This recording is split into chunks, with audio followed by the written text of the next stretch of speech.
nosotros asumimos, decimos y afirmamos que Jesús es el enviado, ¿verdad? Yo creo que sí, yo creo que todos, ¿no? Y más en esta fecha, afirmamos tácitamente que Jesús es el Mesías, Jesús es el Cristo. Eso es así. Pero no sé si te has preguntado alguna vez esto. ¿Cómo puedes estar tú seguro de esto? ¿Cómo puedo estar yo seguro de eso? ¿Cómo puedo saber a ciencia cierta que Jesús es el enviado de Dios? ¿Cómo puedo saber a ciencia cierta que Jesús es el Mesías? Para aquellos que no estáis familiarizados con el término, Mesías y Cristo, básicamente Mesías en hebreo, Cristo en griego, es básicamente ungido, es decir, una persona ungida por Dios, capacitada por Dios para llevar a cabo una tarea especial, en este caso, venir a redimir a la humanidad. Entonces, cuando nosotros decimos esto, nosotros lo afirmamos, pero ¿podemos estar seguros de eso? Porque hay mucha gente que dice ser el Jesús, que dice ser el Mesías, ¿no? Os voy a poner un ejemplo. Ahí tenéis un hombre brasileño, lo siento por los brasileños, hermano brasileño, un tal Álvaro Tey que se hace llamar a sí mismo Inri Cristo, ¿vale? Además vive con sus 12 apóstoles, 9 de ellos son mujeres, así que viven en una villa en Brasilia, una casa aislada con las verjas electrificadas, la verdad es que es un poco raro todo eso. Y bueno, supuestamente en un día de ayuno de 1979, supuestamente se le apareció Dios diciéndole a este hombre que él era Jesús reencarnado, el Mesías reencarnado. ¿Vale? Me hizo gracia esta foto porque este hombre no tiene papamóvil, pero tiene patinete. ¿Vale? Va por ahí, este es un Mesías eco, ¿no? La verdad es que uno lo ve de esa manera y dice, bueno, esto es un poco extraño. Pero hay más gente, ¿eh? Hay más casos. Fijaos, el Cristo ruso, el Jesucristo ruso, Sergei Torov, obviamente tenía que llamarse Sergei, ¿no? Obviamente. Y también se le llama Vissarion, él mismo se llama así, ¿no? Un policía ruso retirado que en 1990, según él, recibió una revelación del Espíritu Santo de que este hombre Sergei era el Hijo de Dios y tenía que montar una iglesia paralela a la iglesia ortodoxa rusa. Sabéis que en Rusia la iglesia cristiana más fuerte es la ortodoxa, ¿no? Eso no llegó aquí a España históricamente. La iglesia ortodoxa en España es muy floja, es muy débil, pero allí en la parte este de Europa y Rusia es muy fuerte, ¿no? Entonces compró un terreno al que llamó la Ciudad del Sol y allí viven cientos de personas juntas en comuna. También el mismo patrón, ¿no? Compramos un terreno, estamos allí todo el mundo juntos, contentos y sin juntarnos con el mundo, ¿no? Fijaos esa idea tan errónea de santidad, de separación tan física que ni siquiera te reúnes con los demás. Pero él dice ser la reencarnación del Mesías, pero este hombre tiene algunas diferencias bastante grandes con Jesús. Él está casado, ¿vale? Jesús no se casó. Tiene 6 hijos, Jesús no tuvo hijos. Cree en los ovnis, cree en los extraterrestres, le gusta pintar y le gusta reinterpretar la Biblia. Había un versículo en Apocalipsis de que el Hijo del Hombre vendrá en los cielos y este hombre lo interpretaba como que, claro, como él era el Hijo del Hombre y iba a estar en los cielos, pues que tenía que tener el derecho de ir volando por ahí de un lado para otro, ¿no? Y yo cuando lo escucho digo, bueno, pues si lo dice este hombre, no, obviamente no va a ser verdad, pero por lo menos ahí queda, ¿no? Lo triste es que en 2020 los arrestaron, ya, para que veáis el testimonio, ¿no? Lo arrestaron por manipulación, tema de dinero, tema de abuso sexual, incitación a la violencia. Lo que en Málaga llamamos un perlita. Eso es este hombre, ¿no? Pero no solamente este hombre brasileño y este hombre Sergei ruso han estado, digamos, en esa dinámica de creerse Dios en base a una supuesta revelación divina, sino que también ha habido mucha más gente a lo largo de la historia que ha dicho ser el Mesías, que ha dicho ser el enviado de Dios. Y nosotros podemos ver a muchos ejemplos hoy en día. De hecho, si te metes en Wikipedia o te metes en otros sitios, vas a poder ver una lista bastante grande de personas que desde el siglo más o menos V hasta nuestros días ha dicho que es el Mesías, ha dicho que es Dios en carne. Pero fijaos que esto tiene mucha relevancia para el pueblo de Dios. Tú imagínate como israelita, en el siglo I tú estás esperando a que venga alguien a liberar al pueblo, alguien que es enviado de Dios, que viene a salvar al pueblo de sus pecados, que viene, según la mentalidad de la época, a rescatarlo de la opresión romana. Y hubo muchos que aparentemente dijeron que eran el Mesías. Os voy a decir un par de nombres. La gran mayoría de estos los registró Josefo, el historiador, y los tenemos por eso, ¿no? Teudas, hijo de Ezequías, un revolucionario. Fue en contra del Imperio Romano. A los pocos años se cargaron la revolución. Simón de Perea, básicamente otro revolucionario. Casi todos eran revolucionarios que muchos de los judíos entendieron que por el hecho de ser revolucionarios eran el Mesías, ¿no? Atronges el pastor, Judas el Galileo, Eleazar hijo de Dineo, Metanequén hijo de Judas el Galileo. Y he puesto solamente 5 ejemplos, pero hay muchísimos más, ¿vale? Para que sepáis que hay gente con nombre y apellido que se les interpretó que se creían que eran Mesías, ¿no? De hecho, si venís conmigo a la Biblia, quiero que acompañáis la Biblia, quiero que abráis vuestra Biblia un segundo. En Hechos capítulo 5, vemos el discurso del fariseo Gamaliel cuando le están diciendo a Pedro y Juan que no prediquen, y Gamaliel sale un poco a defenderlo y dice, bueno, vamos a dejarle, porque si no es de Dios no va a perdurar, pero si sí es de Dios, perdurará, ¿no? Y Gamaliel en Hechos 5, del versículo 36 al 38, dice lo siguiente, dice, porque antes de estos días se levantó Teudas, diciendo que era alguien, os lo he dicho antes, Teudas hijo de Ezequías, año 4 antes de Cristo, creyendo que era alguien, diciendo que era alguien, que era el Mesías. A este se unió un número como de 400 hombres, pero él fue muerto y todos los que le obedecían fueron dispersados y reducidos a nada. Después de este se levantó Judas el Galileo en los días del censo, año 6 antes de Cristo, como registra Josefo, y llevó en pos de sí a mucho pueblo. Pereció también él y ahora todos los que le obedecieron fueron dispersados. Y ahora digo, apartaos de estos hombres y dejadlos, porque si este consejo, esta obra es de los hombres, se desvanecerá. Mas si es de Dios no la podréis destruir. No seáis tal vez hallados luchando contra Dios. Y aquí Gamaliel da un buen consejo. Aquí Gamaliel dice, oye, tenemos que tener un criterio para saber quién viene de Dios y quién no viene de Dios. Y en este caso le está diciendo, si perdura, viene de Dios. Si no perdura, no viene de Dios. En base a la experiencia que ellos tenían, ¿no? Pero claro, como os digo, esto es muy importante porque el tema de la salvación, el tema de la redención, tanto para un judío como para nosotros, es necesario saberlo bien. Si nos equivocamos de Mesías, si nos equivocamos de Salvador, entonces la verdad es que estamos fritos. Estamos poniendo nuestra confianza en alguien que no se lo merece. Estamos depositando nuestra esperanza de salvación en alguien que realmente no tiene la capacidad de salvarnos. Y eso era cierto para un judío del siglo I que esperaba a ese Mesías, y también es cierto para nosotros hoy en día. Así que tenemos un dilema o tenemos una cuestión que tenemos que resolver. ¿Cómo podemos reconocer al verdadero enviado de Dios? ¿Cómo podemos reconocer al verdadero Mesías? Sabéis que históricamente los dos argumentos más fuertes con estos que se han usado han sido la resurrección de Jesús y las profecías mesiánicas. Las profecías que hablan sobre un Mesías. Y como la resurrección la veremos en breve, en algunas semanas, dejadme que me centre en esta idea. Cómo las profecías mesiánicas demuestran que Jesús fue enviado por Dios. Nosotros no nos lo hemos inventado. No es que ahora en la Iglesia Renacer hemos sido muy imaginativos y hemos dicho, no, Jesús es el Señor porque nosotros lo creemos así. Nosotros hemos escrito la Biblia, no hemos inventado todo eso.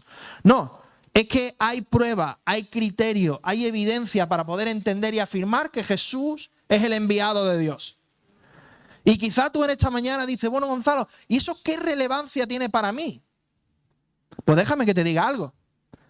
Si tú no eres salvo, si tú no conoces a Jesús como tu Señor y Salvador, esto tiene mucha relevancia para ti. Porque es posible que hoy reconozcas que Jesús fue enviado para morir en la cruz por tus pecados. Y es posible que hoy reconozcas que necesitas de un Salvador y que necesitas arrepentirte de tus pecados y volverte a Dios, volver a Jesús y decirle: Señor, te reconozco como mi Señor y mi Salvador. Pero la mayoría de los que estamos aquí somos creyentes y llevamos muchos años en la iglesia. Y alguno podría decir: oye, Gonzalo, entonces para mí, ¿qué significado tiene o qué importancia tiene el saber a ciencia cierta que Jesús es el Señor? Primero, vas a fundamentar tu fe. No sobre una fe ciega, sino sobre una fe bíblica. La fe que se basa en la evidencia de la palabra de Dios. En evidencia clara, histórica, medible y comprobable. Y segundo, quizá en estas Navidades te encuentras con alguien en tu casa, en tu trabajo o con tus amigos hablando, teniendo conversaciones sobre Jesús y quizás no sabes demostrarles por qué Jesús es el Mesías. Siempre quizá lo habías asumido así, pero no sabes ir a la Biblia y demostrar eso. Así que dejadme que os dé algunas herramientas. El hecho de que las profecías demuestren que Jesús es enviado de Dios es muy relevante para nuestras vidas. Seas creyente o no seas creyente. Así que vamos allá. Hay una idea inicial. Antes de ni siquiera ir a las mismas profecías que demuestran, ¿no?, que Jesús es el enviado de Dios, tenemos que ver algo. Tenemos que ver incluso si el concepto de Mesías, el concepto de enviado, es algo que viene en la Biblia o no. Todo el mundo habla del Mesías, todo el mundo habla de un Salvador.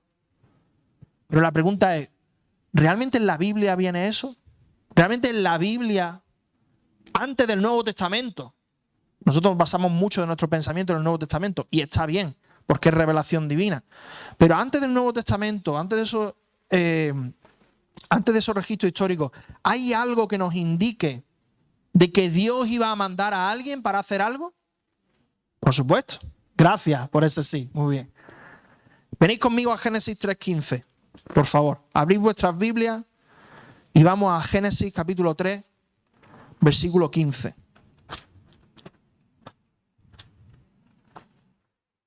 En el principio de la creación, Dios crea a Adán y Eva, el primer hombre, la primera mujer, y Dios los pone en un huerto que se llama el Edén, los pone para que lo cuiden, los pone principalmente para que se relacionen con Dios.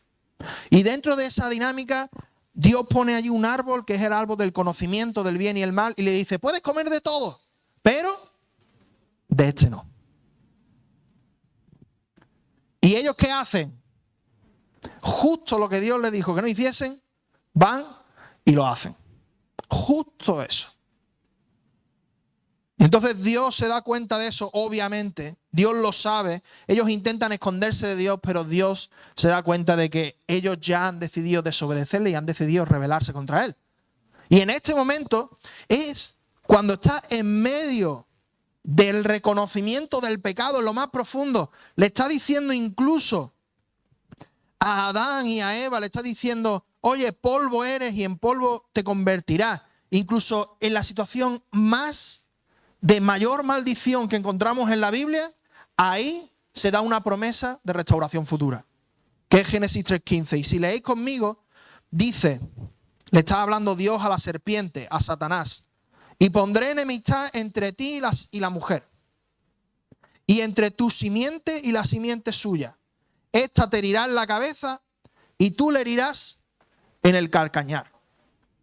Ahí tenéis una mamba negra, una serpiente preciosa, la verdad, pero que representa, a mí que me encanta, a mucha gente que no le gusta la serpiente. A mí no me gusta tocarla, pero me gusta verla, me gusta estudiarla de lejos, ¿no? Con un cristal por medio, obviamente.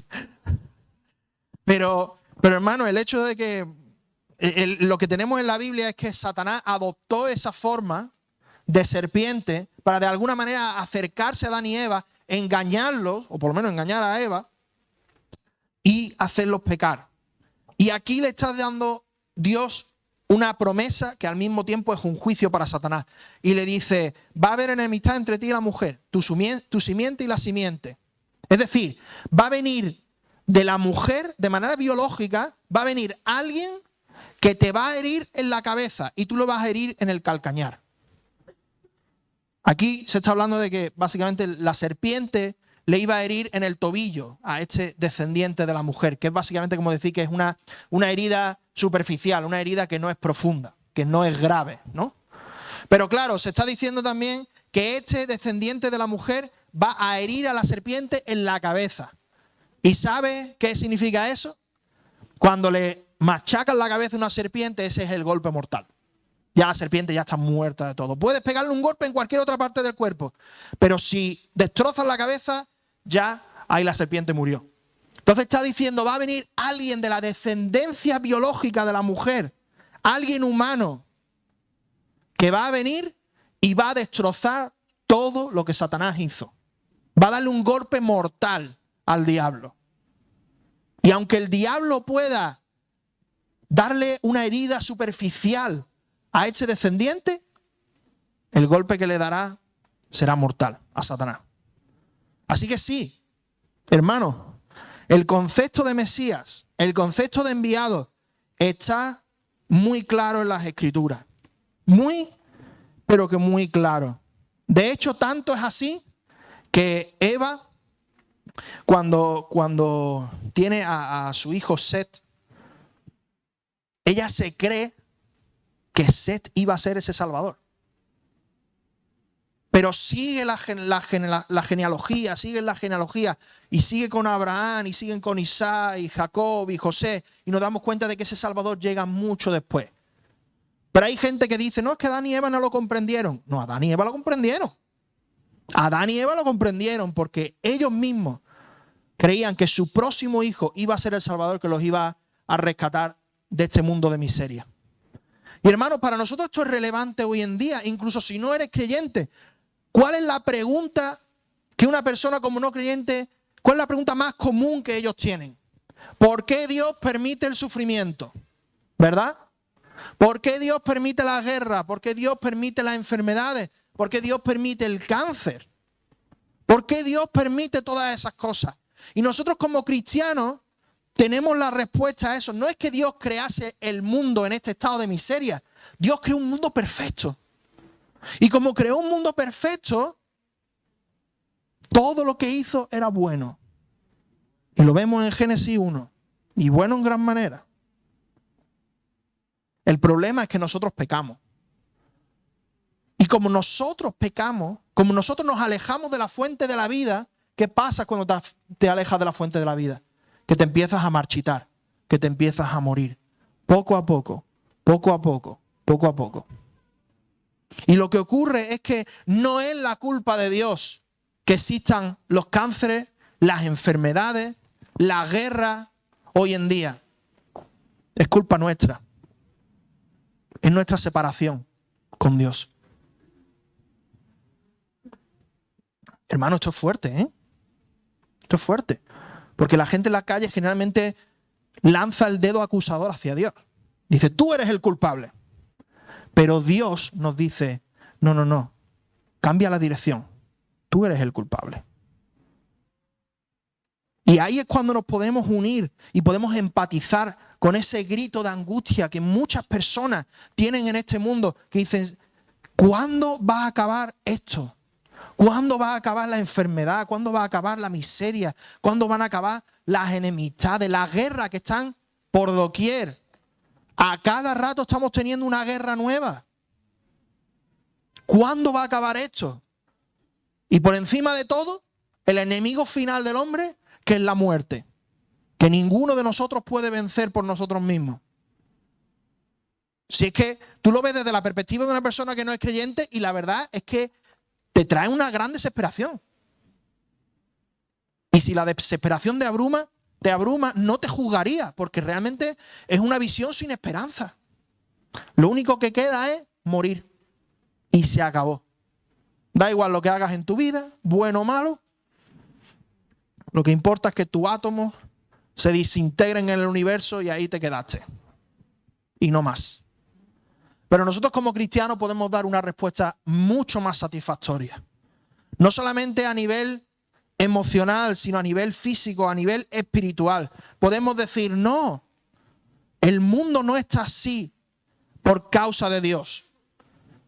Y te digo una cosa, Dios no dejará que el mundo se quede tal y como está, sino que Él va a volver un día y va a traer restauración y esperanza final. Un momento donde no va a haber ni lágrimas, ni dolor, ni cáncer, ni desesperanza, ni ansiedad, ni depresión, ni ningún tipo de enfermedad mental. Todo va a estar perfecto. Y yo estoy esperando ese día, ¿eh? Yo estoy esperando ese día. Digo, ay, Señor, que venga lo antes posible. Yo ya me estoy cansando de este mundo. No penséis que lo digo de mala manera. Es que, hermano, ve las noticias. Ve las noticias. Mira tu propia vida. Mira las luchas con las que tú luchas. Dice, Señor, qué complicado, ¿no? No me extraña, como dije antes, no me extraña que mucha gente viva en la desesperanza. Pero nosotros podemos tener esperanza. Podemos tener esperanza en el Mesías que Dios promete, que viene a liberarnos. Pero este Mesías no es un Mesías cualquiera, es un Mesías prometido. Y al mismo tiempo es un Mesías rey. Es un Mesías rey. Y quiero enfatizarlo eso. Es muy importante. Porque llega un momento de la historia en donde Dios se le aparece al rey David. No como las apariciones del ruso y del brasileño, ¿vale? A este sí que se le aparece de verdad. Y Dios le dice a David, y hace un pacto con David, y escucha, porque esto es importante. Le dice, cuando tus días se han cumplido y duermas con tus padres, es decir, cuando tú mueras, David, yo levantaré después de ti a uno de tu linaje, el cual procederá de tus entrañas, y afirmaré su reino. Él edificará casa a mi nombre, y yo afirmaré para siempre el trono de su reino. Yo le seré a él padre, y él me será mi hijo. Y si hiciere mal, yo le castigaré con vara de hombres y con azotes de hijos de hombres. Pero mi misericordia no se apartará de él como la parte de Saúl, al cual quité de delante de ti. Y será afirmada tu casa y tu reino para siempre delante de tu rostro. Y tu trono será estable eternamente. Aquí Dios le promete a David, el pacto davídico, le dice, después de ti va a venir alguien que va a heredar el reino de Israel y que va a ser un reinado eterno. Un reinado perfecto.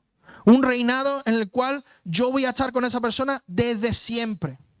Por eso era importante que el Mesías fuese hijo de David. Nosotros quizás no lo tenemos muy en cuenta. Esta idea de que el Mesías tenía que ser hijo de David, de la descendencia de David, quizás no lo tenemos nosotros en mucha importancia, pero es un elemento esencial. La idea de que el Mesías iba a ser rey viene de aquí.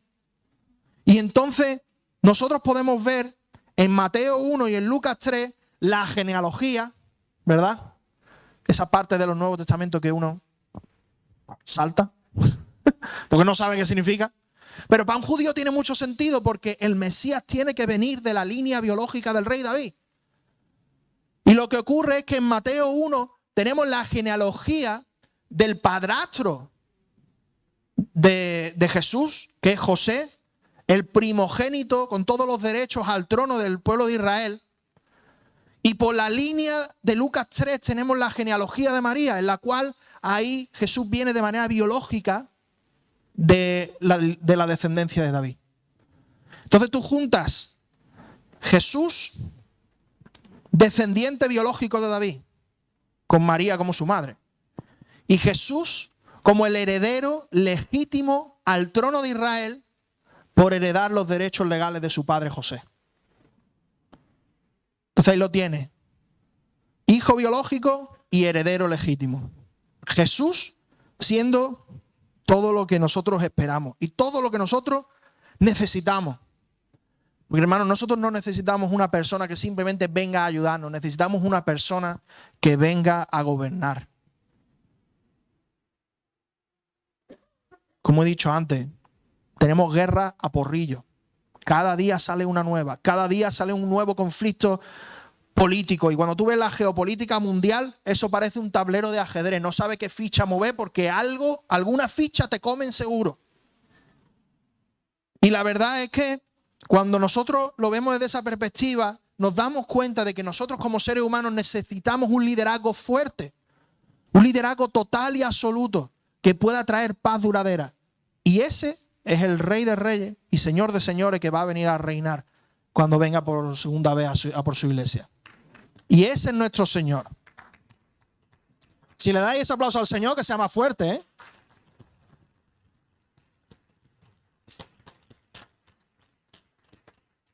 Así que este Mesías prometido tenía que ser, era un enviado directamente de Dios y era el que Dios había puesto como rey. Ahora bien, en la última parte sí he enfatizado un poco más que era Jesús, pero quizás no hemos visto demasiado cómo podemos saber, cuáles son los criterios para saber que Jesús es el Hijo de Dios, que Jesús era el Mesías. Pues dejadme que os lo muestre. Sabéis que me gustan los cuadros, las cosas así sistemáticas me gustan, ¿no? Que sean visibles y tal. Porque así es como nos enteramos. Déjame decirte 8 profecías que Jesús cumple en su vida, a lo largo de su vida, su nacimiento, su muerte y su resurrección. Te voy a dar 8 ejemplos, ¿vale? Y esto demuestra que el Mesías era bastante improbable. Dios puso unos criterios, Dios puso unas pautas muy difíciles, pero que como ahora vamos a ver, Jesús las cumple todas al pie de la letra. Fijaos, el Mesías tenía que nacer en Belén, según Miqueas 5:2. A ver. Ahí, déjamelo así, muy bien. El Mesías tenía que nacer en Belén, según Miqueas 5:2. Y el cumplimiento lo vemos en Mateo 2:1. Lo vimos la semana pasada cuando llaman a la familia de Jesús para que fuese a hacer el censo a Belén. ¿Cuál fue el espacio de tiempo entre la profecía y el cumplimiento? Unos 700 años. 700 años se dice pronto, ¿eh? Se dice pronto. La segunda profecía, el Mesías sería precedido por un mensajero, según Isaías 43. Y el cumplimiento se cumple en Juan 1:23 cuando se describe el ministerio de Juan el Bautista. ¿Que vino a hacer qué? Vino a restaurar la relación de los padres con los hijos, a atraerlos todos otra vez a la presencia de Dios. El ministerio de Juan el Bautista, que fue anterior al de Jesús, que también se cumplió la distancia temporal. Fueron unos 700 años entre la profecía y el cumplimiento. El Mesías entraría en Jerusalén montado en un pollino, dice Zacarías 9:9. Pues el cumplimiento se dio en Juan 12. Un cumplimiento exacto de unos 550 años. Un cumplimiento en el cual la profecía se cumple. Y si os acordáis del profeta Daniel, cuando dimos aquella serie, el profeta Daniel, años A, hace mucho tiempo, recordad que el profeta Daniel, que la venida de Jesús en Jerusalén caía justo con el final de la semana 69. Y ahí se reconoce al Mesías. Pero también el Mesías sería entregado por 30 piezas de plata, como dice Zacarías 11. ¿Quién fue el que entregó a Jesús por 30 piezas de plata? Judas, ¿verdad? Vemos el cumplimiento en Mateo 26. 550 años. Piénsalo de esta manera. Más de 5 siglos desde que se dice la profecía hasta que se cumple la persona de Jesús. Y por favor, cuando hablo de profecía, no pienses en Nostradamus, ¿vale? No pienses en alguien raro, no pienses a la típica persona esotérica en internet diciendo cosas extrañas. Porque la gente dice cosas. Yo me acuerdo claro, estudiando el tema de la profecía, digo, voy a ver qué escribió Nostradamus, ¿vale? Y empecé a leer algunas profecías que tenía. Una más famosa era supuestamente una que ocurrió el 9 de septiembre, cuando cayeron las Torres Gemelas, ¿no? Los jóvenes no os acordáis, porque eso ocurrió en 2001. Pero, perdón, 11 de septiembre. 11 de septiembre. Entonces, claro, el 11 de septiembre hubo gente que leyó una profecía de Nostradamus porque hablaba de 2 torres, que caía una bola de fuego y no sé qué, todo muy, muy amplio, muy abstracto. y dijeron, Nostradamus aquí acertó, ¿no? Pero cuando tú lees la profecía realmente no hay mucho de precisión ahí. Pero el punto es, las profecías bíblicas no son como las profecías de Nostradamus, son muy diferentes, son explícitas. ¿Dónde va a nacer el Mesías? En Belén. No hay 40 ciudades llamadas Belén, hay una. El Mesías tenía que ser precedido por un mensajero, tenía que venir montado en un pollino, tenía que ser entregado por 30 piezas de plata, tenía que ser, como dice la próxima profecía, traicionado, y el que traicionaba iba a intentar devolver sin éxito esas 30 piezas de plata y luego las arrojaría al suelo del templo, que es justo lo que se nos dice que hizo Judas en Mateo 27. Justo lo mismo. Pero es que también el Mesías no hablaría en defensa propia. El Mesías no se iba a defender. Y en los Salmos 22, 16, vemos que las manos y los pies del Mesías serían traspasados. 1000 años antes de que a Jesús lo clavasen en una cruz. Y la última, la octava. El Mesías tenía que ser homenajeado con regalos. Salmo 72:10. En España la tradición de los reyes es fuerte, ¿verdad? Sobre todo en Málaga la tradición de los reyes es fuerte. Hay gente que no celebra tanto la Navidad, sino que celebra más los reyes, ¿no? Pues fíjate, la profecía bíblica ya lo decía, el Mesías tenía que ser homenajeado con regalos y ese cumplimiento vino unos 960 años después en Mateo 2. Cuando estos sabios de Oriente vienen a hacerle regalos a Jesús. ¿Cuál es porque ahí pongo que es un Mesías improbable. ¿Cuál es la probabilidad?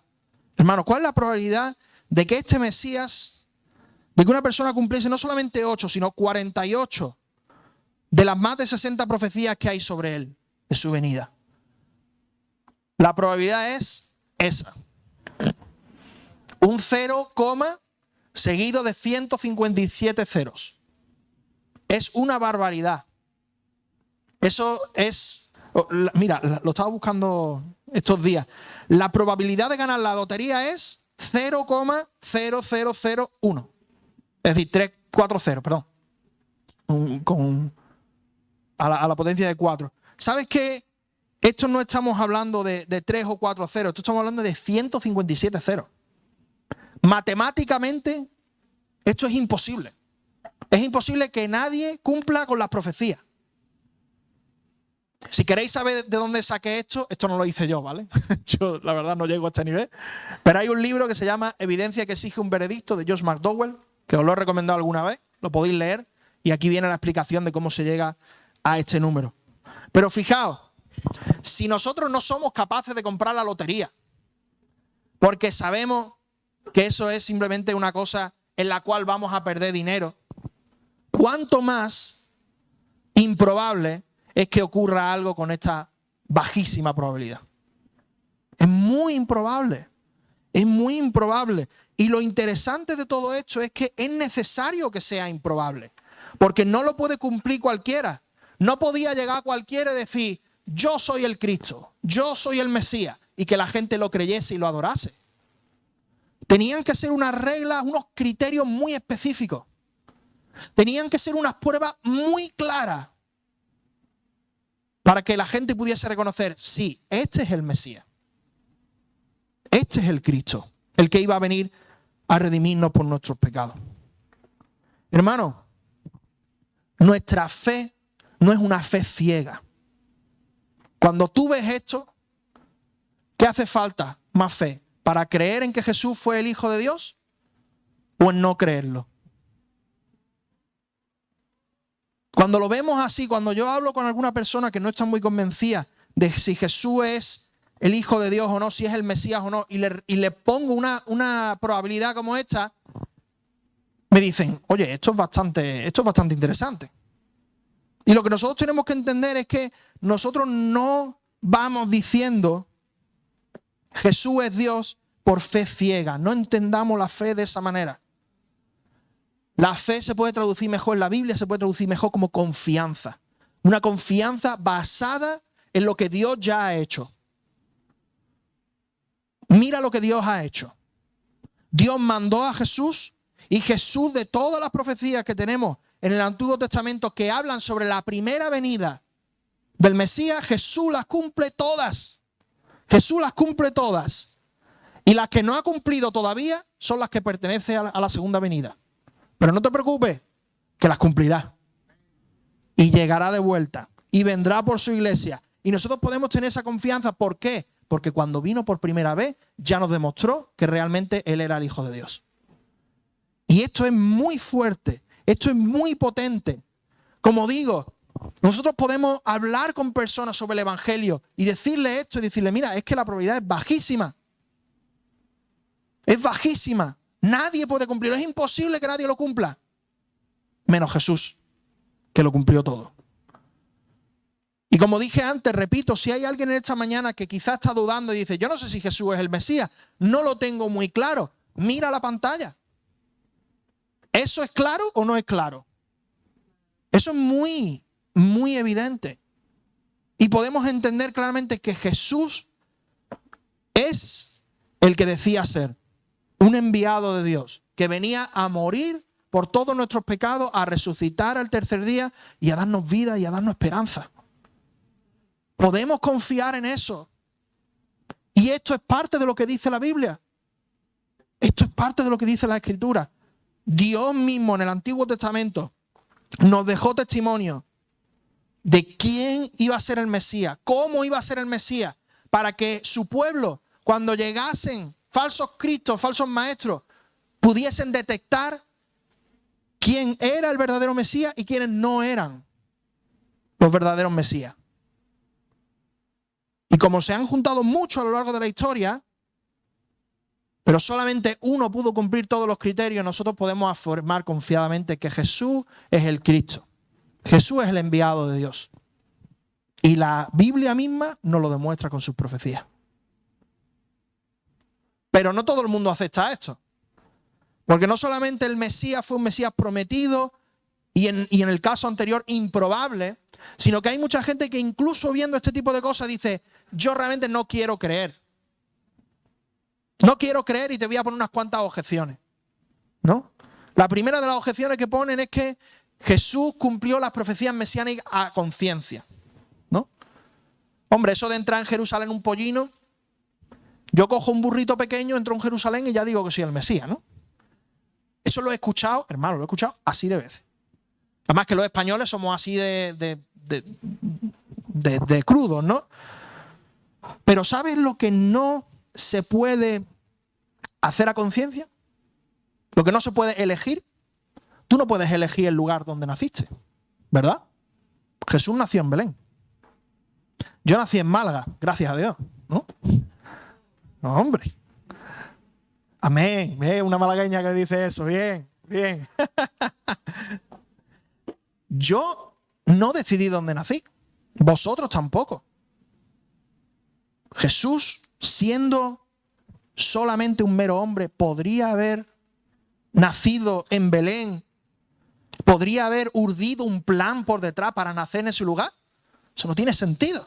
No tiene sentido ninguno. Pero es que tampoco tú no puedes decidir si va a haber una persona, un mensajero que va a ir antes de ti, como fue Juan el Bautista.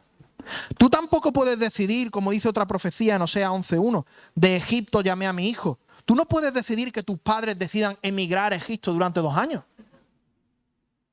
Tú no puedes decidir con unos meses de vida que Herodes intente hacer una limpieza de bebés en toda aquella zona de Nazaret, precisamente porque hay un rey que está intentando destruir. Tú no puedes decidir eso. Tú no puedes elegir eso.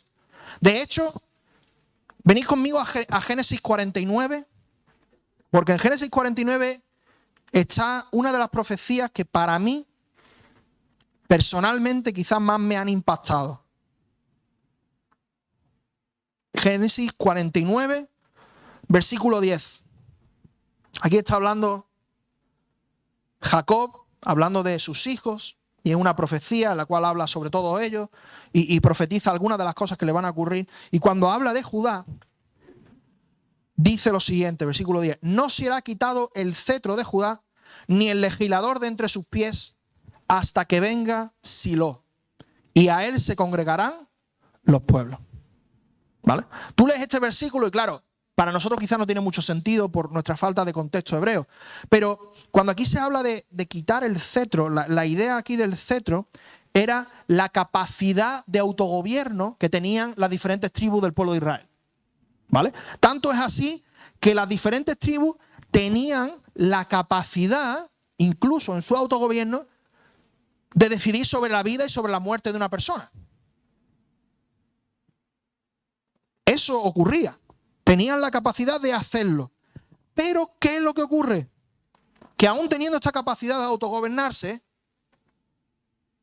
los judíos mantuvieron este poder cuando estuvieron bajo los babilonios, cuando estuvieron bajo los medos, cuando estuvieron bajo los persas, pero cuando estuvieron bajo la cautividad romana, alrededor del 11 después de Cristo, se les quita, los romanos le quitan a los judíos el derecho de decidir sobre la vida y la muerte. Por eso cuando los fariseos quieren matar a Jesús, ¿a quién va? A Poncio Pilato. Porque ellos sabían que no tenían la autoridad para quitar la vida de la muerte. Para quitar la vida, ¿no? En este caso. Así que cuando en el año 11 después de Cristo, el Sanedrín se da cuenta de que le quitan ese derecho, fijaos y cito textualmente la reacción del Sanedrín en ese momento. Cuando los miembros del Sanedrín se vieron privados de su derecho sobre la vida y la muerte, una consternación general se apoderó de ellos. Cubrieron sus cabezas con ceniza y sus cuerpos con túnicas de penitencia, exclamando: ¡ay de nosotros! Ya que el cetro se ha quitado de Judá y el Mesías no ha llegado. Los fariseos lo entendieron.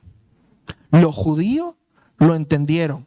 Y se dieron cuenta de que en el momento en el que la capacidad de autogobierno de Judá iba a ser limitada, en ese momento era el momento en el que ya no podía venir el Mesías. Era el tiempo límite, por así decirlo.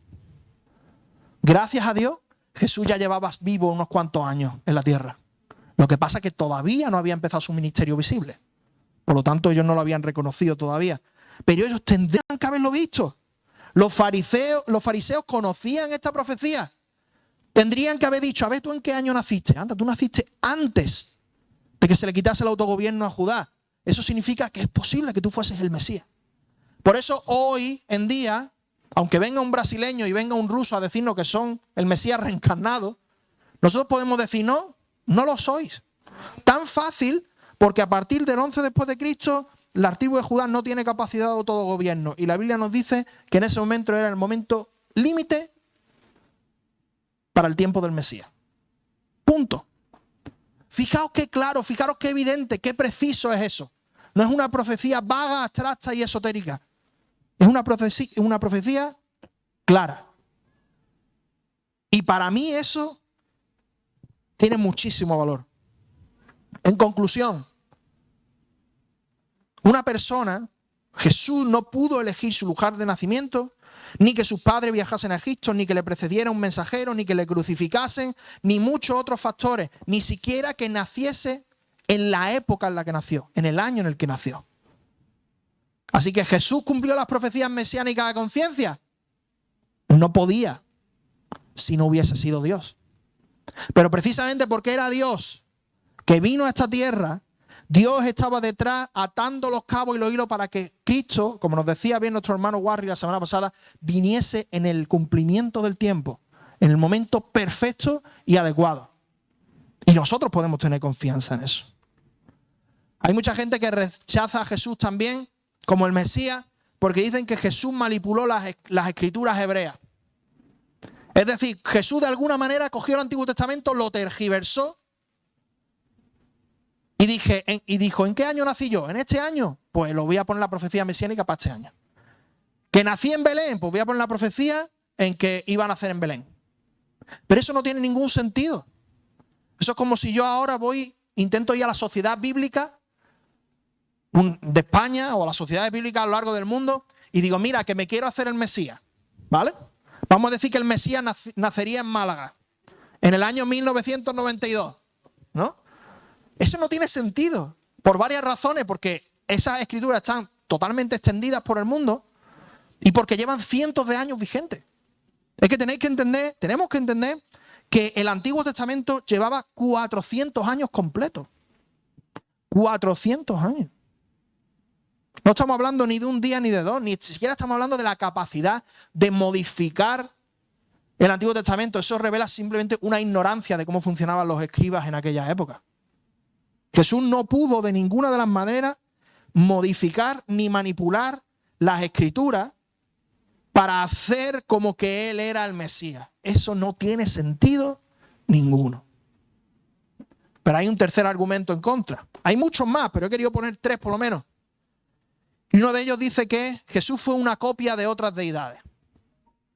Fue una copia de una deidad, de algunas deidades, pero por ejemplo la más famosa es esta que os muestro en pantalla, la deidad de Mitra, ¿vale?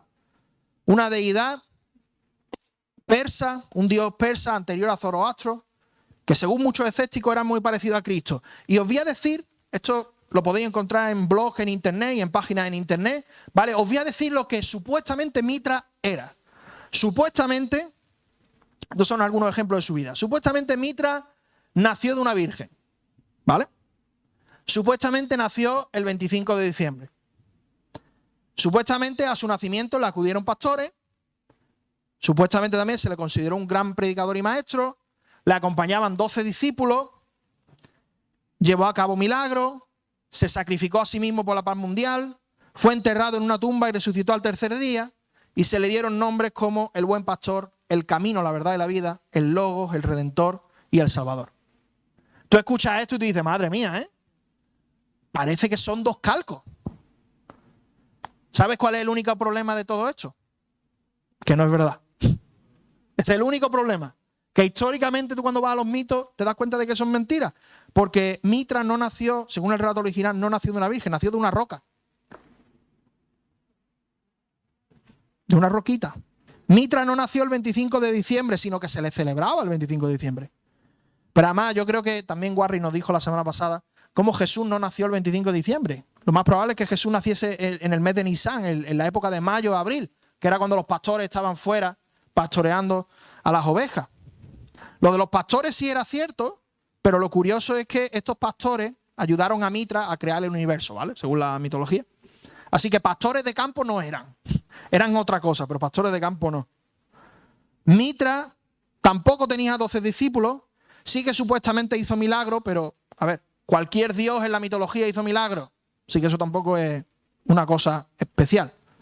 Tampoco se dice nada de la muerte, la resurrección de Mitra. Así que eso de que murió y resucitó al tercer día, no. Y tampoco hay pruebas de que se le llamase el buen pastor, ni el camino, la verdad y la vida, ni el mediador, ni nada de eso. Nada de eso. Así que cuando nosotros vamos realmente a lo que dice la historia o a lo que dicen los mitos, lo que dice la información fiable, damos cuenta de que eso es mentira.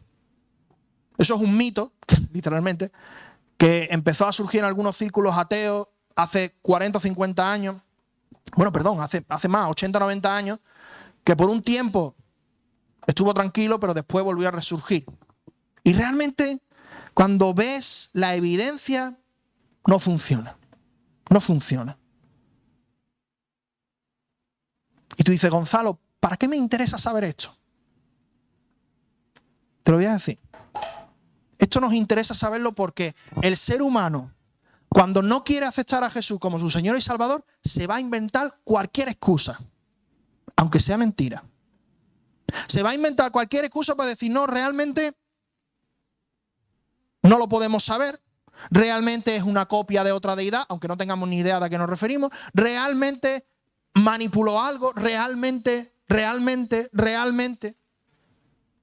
Y yo quiero preguntarte, si tú estás en esta mañana y tú no has reconocido a Jesús como tu Señor y Salvador, déjame preguntarte, ¿cuál es tu excusa? ¿Cuál es tu excusa? Porque tenemos que entender que esto no es un problema intelectual. Reconocer a Jesús como Señor y Salvador no es meramente un problema del cerebro, es un problema del corazón. Es que no queremos. Porque si Jesús reina, eso ya significa que yo no soy el rey de mi vida. que yo no soy el que gobierna en mi vida, que yo no soy el que decide absolutamente todos los pasos que doy en mi vida, sino que debo someterme a Él. Y eso no nos gusta. A nosotros no nos gusta someternos a otra persona. A nosotros no nos gusta rendirle cuentas a otra persona. Y más en la sociedad en la que estamos. Que ya no tenemos respeto ni por la autoridad civil, ni por la autoridad de la familia, y mucho menos por la autoridad divina. El problema no es un problema de cerebro, es un problema emocional. Es un problema del corazón. Y te voy a decir algo, si tú estás aquí y no conoces a Jesús, no inventes excusas. Reconoce la evidencia, reconoce las pruebas. Jesús es el Mesías. Y no hay ningún argumento válido que vaya en contra de eso. Jesús es el Señor. Jesús va a volver a reinar. Ese es nuestro Señor. Entonces todas estas cosas que pongo, y aunque os parezca, son cosas muy específicas, de cosas de mitología, historia, esto tiene un sentido. El sentido es que no nos inventemos cosas que no existen para rechazar a Jesús como el Señor. Jesús es Señor y es Salvador. Y te digo algo, no solamente si tú no eres creyente, si alguno de vosotros aquí es creyente, que la gran mayoría somos, recuerda esto, hermano, no nos inventemos excusas para no obedecer al Señor. Podemos caer en eso también como creyentes. Podemos empezar a manipular ideas y argumentos y decir, no, Señor, no te voy a obedecer en esto porque lo que sea. No, Señor, no voy a someterme en esto porque... Pon la excusa que tú quieras ahí. Pero nosotros tenemos que reconocer que cuando Jesús se presenta a sí mismo, no se presenta como alguien, no se presenta pidiendo permiso. Él llega y Él es Señor. Y Él pide, exige que sus criaturas le adoren porque Él es el Señor del universo. Es que Él se lo merece. Se merece que nosotros lo reconozcamos como Dios, como Salvador y como Redentor. Porque déjame que te diga algo. Hemos visto a un Mesías prometido.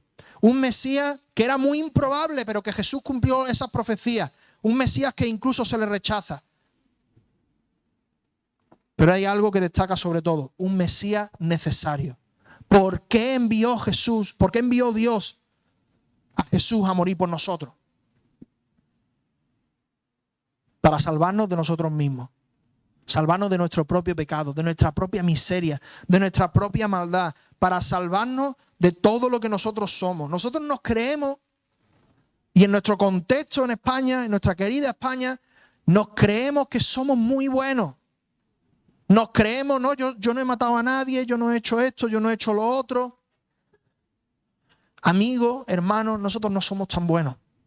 Nosotros no somos tan buenos. La Biblia lo dice y llama y nos dice que somos rebeldes ante Dios, que nos hemos separado voluntariamente de Dios y que hemos querido ir por nuestros caminos, como las ovejas que van por el camino que quieren cuando no tienen pastor. Nosotros hemos querido hacer las cosas a nuestra manera y le hemos dicho al Dios del universo, tú quédate allí, que yo me voy por mi lado. ¿Es o no es? ¿Es o no es? Es así. Y cuando nos damos cuenta de eso, tenemos que reconocer, tenemos que tomar una decisión. ¿Vamos a reconocer a Jesús como el Mesías necesario o no? Vamos a rendirnos ante Él y decirle, Señor, reconozco que tú eres mi Dios. Jesús, reconozco que tú viniste a morir por todas mis miserias, a morir por todas mis rebeliones, a morir por mis pecados. Reconozco que yo tenía que estar en la cruz, que el que tenía que pagar el precio era yo y no tú. Pero que tú viniste, me quitaste de la cruz y te subiste arriba, mientras que aguantabas como yo te clavaba esos clavos en los pies y en las manos. Y cuando lo vemos de esa manera, nos damos cuenta y reconocemos claramente que estamos totalmente necesitados de un Salvador. No hay otra salida. No intentes alcanzar el cielo por tus propias obras. No se puede. No intentes agradar a Dios de la manera en la que tú quieras. No se puede. No todos los caminos llevan a Roma. El otro día estaba viendo un vídeo de una tal Oprah Winfrey, que en España no es muy famosa, pero en Estados Unidos es un éxito total, ¿no? Y esa mujer decía, yo soy cristiana, pero respeto todas las fe posibles, porque para Dios hay muchos caminos posibles. Esta es cristiana de las de... es muy entre comillas, ¿no? Pero Jesús nos dice totalmente lo contrario. Jesús nos dice, yo soy el camino, la verdad y la vida, nadie viene al Padre si no es por mí. Y si no entiendes eso, amigo, amiga que nos estás visitando hoy, si no entiendes que Jesús es tu única salvación, no es tu salvación simplemente, tu única salvación. Si no entiendes eso, déjame que te diga que estás perdido. Y Dios cuando mueras te va a juzgar y va a decir, ¿reconociste a Jesús como tu Señor y Salvador? ¿Reconociste a aquel que vino a morir por tus pecados por amor a ti? Y si tu respuesta es que no, lo que hay es una condenación eterna. Eterna. No de un día ni de dos. Eterna. Y yo no quiero que nadie pase por eso. Dios no quiere que nadie pase por eso, porque Dios quiere que todos sean salvos y vengan al conocimiento de la verdad. Así que si tú en esta tarde, en esta mañana, ya es mañana tarde, ya estamos justo en el momento del Ecuador. Si tú en esta mañana no conoces a Jesús, tienes que arrepentirte. Hoy. Hoy es el día de salvación. No lo dejes para mañana. ¿Para qué lo vas a dejar para mañana? ¿Cómo vas a dejar para mañana? Si tienes cáncer, ¿cómo vas a dejar la cura para mañana? Póntela hoy. Jesús es la cura que cura la enfermedad de tu pecado. Es la única cura. Y aquellos que somos creyentes, hermanos, reconozcamos una vez más y recordemos una vez más que Jesús, siendo el centro de la historia, también quiere ser el centro de nuestra vida. Y que no debe haber compromisos con el mundo. Que como creyentes podamos decirle, Señor, tú eres el Mesías que fue enviado por Dios para pagar por todos nuestros pecados. Tú eres el Señor, tú eres el Salvador, tú eres el Rey.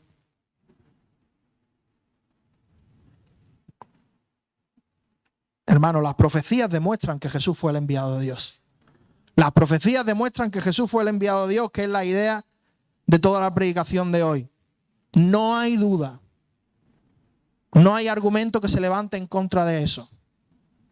Está más que claro.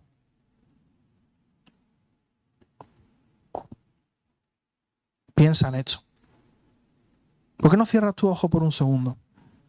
Y le pides al Señor que te ayude a alinearte con lo que hemos hablado en esta mañana.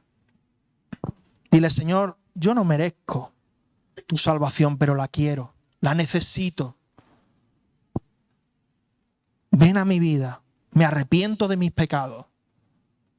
Te reconozco como el Mesías, el enviado de Dios que vino para salvarme, porque me ama de manera tan profunda que murió por mí. Y si ya conoces a Jesús, dile, Señor, tú eres Señor soberano. Tú puedes cumplir todas las profecías. Tú eres digno de confianza. Tú puedes predecir el futuro. Tú eres soberano sobre la historia y sobre el tiempo. Señor, ayúdame a ser alguien que te glorifique. Ora al Señor en la intimidad de tu corazón. Quiero dejar unos minutos para que ores tranquilamente al Señor, orando de esta manera.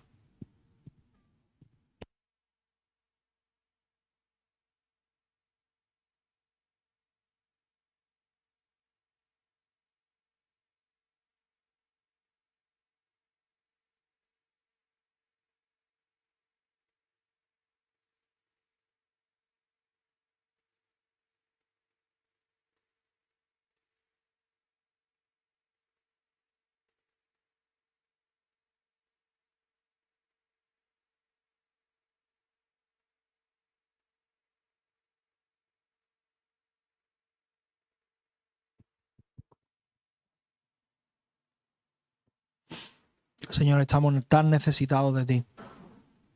Y estamos tan agradecidos, Señor, porque nuestra fe no es una fe que se basa, no es una fe ciega, sino una fe que se basa en la evidencia clara, Señor. Gracias por haber dejado estos filtros para que nosotros podamos saber quién es el Cristo y quién no es el Cristo. Para no dejarnos engañar, Señor. Muchísimas gracias. Gracias porque Jesús vino y cumplió todos los requisitos como Mesías. Incluso morir en la cruz y resucitar al tercer día. Y gracias, Señor, porque nosotros podemos ser los beneficiarios de esa salvación. Y Señor, gracias. Gracias porque hoy podemos decir que Jesús es nuestro Señor y nuestro Salvador. Y queremos decirlo aún más alto y aún más claro, Señor. Aún a pesar de nuestros pecados y nuestras miserias y nuestras debilidades, queremos, Señor, que Jesús se manifieste con más potencia en nuestra vida. Queremos, Señor, que podamos reconocer cada vez más tu señorío, tu majestad, tu reinado, y que podamos vivir en esa sintonía.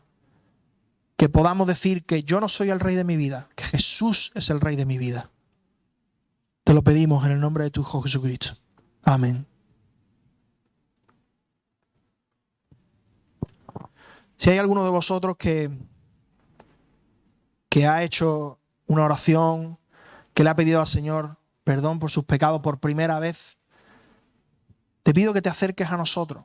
Acércate a la persona con la que has venido, acércate a mí, vamos a estar abiertos a hablar contigo de lo que necesites hablar. Y también, si eres alguien que es creyente, que eres parte de esta congregación y has hecho hoy un compromiso con el Señor, ven a hablar con nosotros si lo ves conveniente. Queremos ayudarte y queremos apoyarte en cualquier decisión que el Señor te haya llevado a tomar. Dicho eso, me gustaría que pasásemos al tiempo de